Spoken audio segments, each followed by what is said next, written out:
Yo, what up, sports people? Check it out. Your boy is back, and I know it's been a while since I dropped a video on you guys. And check it out. Just want you guys to know I miss you, and let's get into this. First of all, look here. We're about to have a University of Texas quarterback, have some success in the NFL. I'm talking about Sam Ellinger with the Indianapolis Colts. The talk coming out of India is they're pretty high on Sam. He's done some good things. Unfortunately, with the injury to Carson Wentz, they kind of opened up a slot for Sam Ellinger to get some playing time, and they've been giving him a lot of time with the number ones, and he's been producing.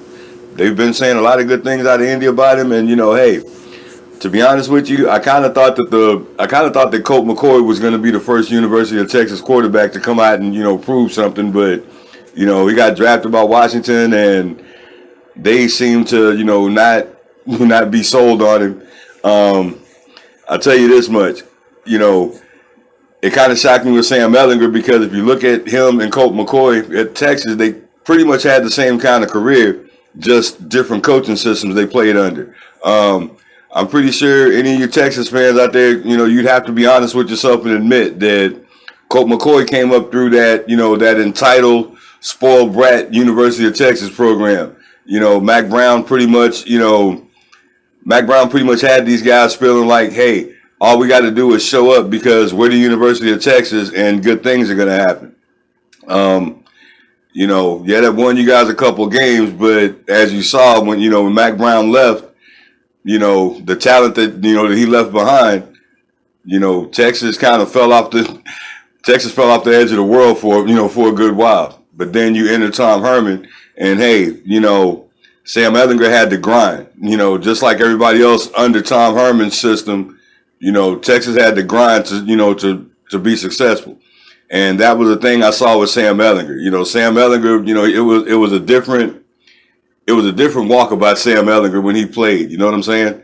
So, like I said, don't get mad at me, Texas fans. It's just, you had one quarterback that came up under a spoiled program, and then you had another quarterback that come up that actually had to do some work.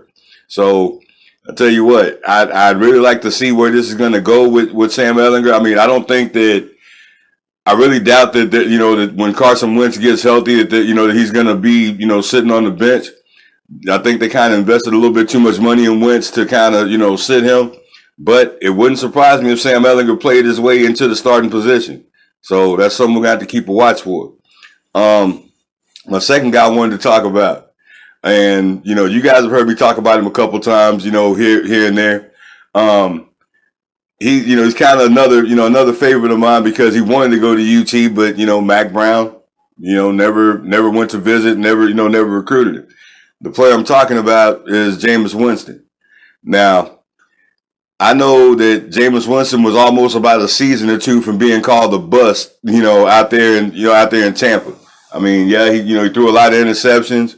Jameis Winston was kind of that high risk, low reward kind of guy.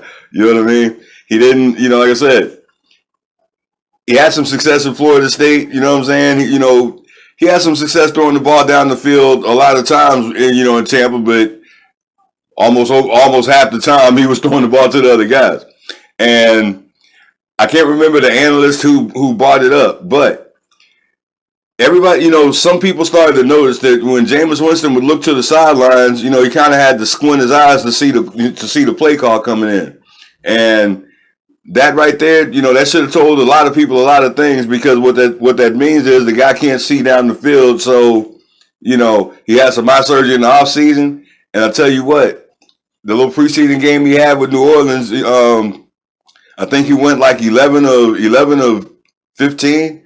I forget how many yards, but, it's obvious he's playing his way into that starting position in New Orleans. Now, I know everybody was kind of expecting Taysom Hill to start, take that starting job, but Taysom Hill is a quarterback. Yeah, he can do okay. But I really think that with all his, with all his skill set, you kind of ruin Taysom Hill if you put him as just put him back behind center.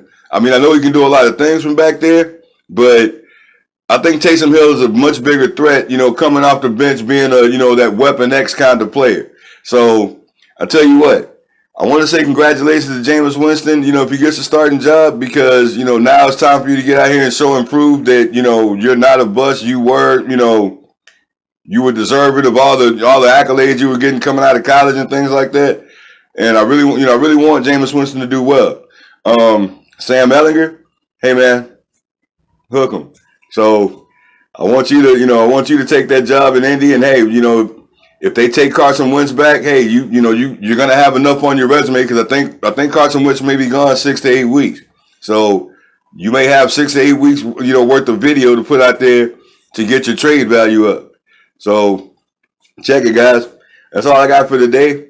Tell you what, college football started today, so from here on out, I'm probably going to be doing a lot more college football videos. And I'm pretty sure we're going to have an exciting season this year. But hey, guys, that's all I got. Check it out. Want to see you on the next one? Remember, hit like, subscribe, and hey, you can leave a comment if you want. But check it. I'm out for today. Peace.